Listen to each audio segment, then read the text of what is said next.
Permettez-moi tout d'abord de rendre grâce à Allah, le Tout-Puissant, qui nous a permis d'être ici dans cette grande salle en compagnie du coordonnateur départemental de l'AFP, le doyen Alioune Ndiaye, également aussi du Serigne Modou Diop, grand responsable politique à Touba, également aussi avec des responsables tous présents.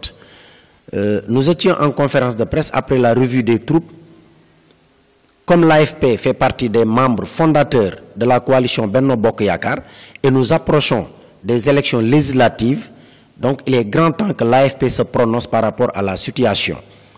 Il y a un mois de cela, le député Moustapha Cissé Lo avait dit que des commissaires allaient quitter Dakar pour venir dans tous les départements du Sénégal pour faire le constat par rapport aux investitures.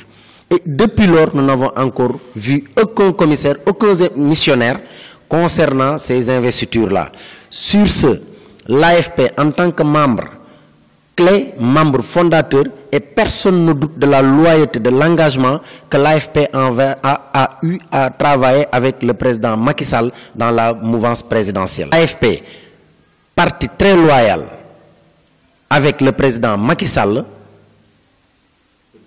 depuis 5 ans, ne va plus se laisser faire. Au lieu de choisir pour nous, laissons à la base de choisir leurs propres députés. Nous n'accepterons plus des gens entre 4 murs décidés à notre place. Nous avons déjà choisi. L'AFP a déjà choisi au niveau de la base. Nous avons choisi nos 2 lieutenants. Il y a le doyen Alioune Ndiaye, qui est un ancien du parti, et que depuis lors, il est là, toujours constant. Il y a également aussi le Modou Diop, un responsable politique très connu dans le département de Mbacké. Et comme nous voulons gagner des élections, parce que ça fait 3 élections que nous perdons, que la coalition perd ces élections, et que pour cette année-ci, la coalition Benno Bokk Yakaar ne va plus se laisser faire. Nous voulons remporter les élections, mais remporter des élections avec des gens dignes d'être des responsables, dignes de porter la victoire à la coalition Benno Bokk Yakaar. Et en ce moment, l'AFP en tirera les conséquences. Je pense que l'AFP ne va pas se laisser faire. Parce que si maintenant notre décision n'a pas été prise en compte, l'AFP en tirera les conséquences. Le moment venu. Parce que l'AFP reste le seul parti dans le département de Mbacké qui gère une commune et qui fait des différences de plus de 2000 voix. Donc je pense que la coalition ne va pas se laisser faire. Donc vous pensez qu'après l'AFP, mais après l'APR, l'AFP est le parti le plus représentatif dans le département de Mbacké. Non, le second rôle, non. Il faut qu'on cesse ces genres de trucs-là parce que nous voulons émerger. Il faut émerger avec des gens capables de faire émerger. Effectivement, parce qu'on ne peut pas.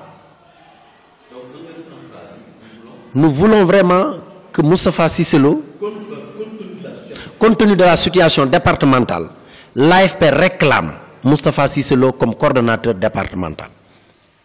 Nous savons qui il est et de quoi il est capable. C'est vrai, souvent il y a des problèmes. Mais en politique, les problèmes se règlent. Actuellement, Moustapha Cissé Lo, jusqu'à présent, l'AFP n'a pas encore reçu de notification qui nous disent que Moustapha Cissé Lo n'est plus coordonnateur. Donc nous le prenons comme coordonnateur départemental du département de Mbacké. ndaje mi li ko waraloon mooy AFP daf doon def ay revue ci ay troubam doon leen sensibiliser pour que ñun ñëpp ñu mën a préparer waat pour élection yi nga xam ne moom lañ jëm ci biir loolu tey daje nañu ak le coordonnateur départemental Alioune Ndiaye mu ngi nii toog sëñ Modou Diop ak responsable yi nga xam ne tey ji ñu ngi nii ñëpp day délégué de quartier et tout ak ñi nga xam ne tey ji dañu rallier ñoo fekk si ñu ci biir parti bi waaw dañu leen dajale woon tey pour waxtaan.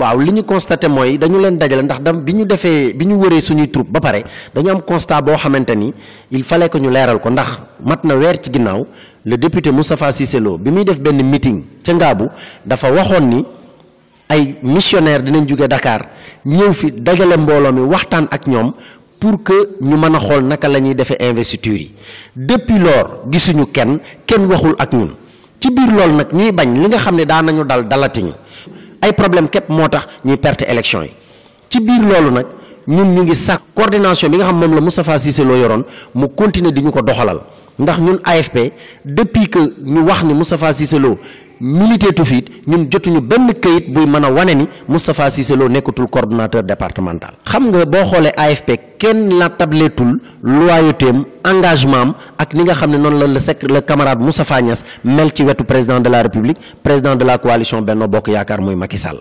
pendant 5 ans ñu ngi ànd kon xam AFP nag xam ne AFP parti la bu discipliné moo tax kenn daawul dégg waa département de Mbacké di wax wala di def leen léegi nag AFP benn parti la boo nga xam ne tey moom rek moo fiy gérer benn commune ci département bi yëpp di def ay différence de plus de 2000 voix ci ay élections kooku nag ku ko am ak li nga xam ne tey poids bi dolli ko tey ci AFP war ngaa xam ne ñun waratuñ fa nekk di def les second rôle di ko jouer loolu nag moo tax tey tabb nañu ñun le doyen Modou Diop ak Alioune Ndiaye coordonnateur départemental pour ñu représenter ñu. AFP mooy deuxième force bi après l'APR AFP mooy deuxième force politique ci coalition bi ci département de Mbacké waaw mais kuy def ay élections di gagner ay communes am plus de 36 000 voix yoo xam ne ñun ñoo ko bindal suñu bopp mais sëñ bi kooku lu ni nit mën naa ko dana ko def am na loyauté am na vol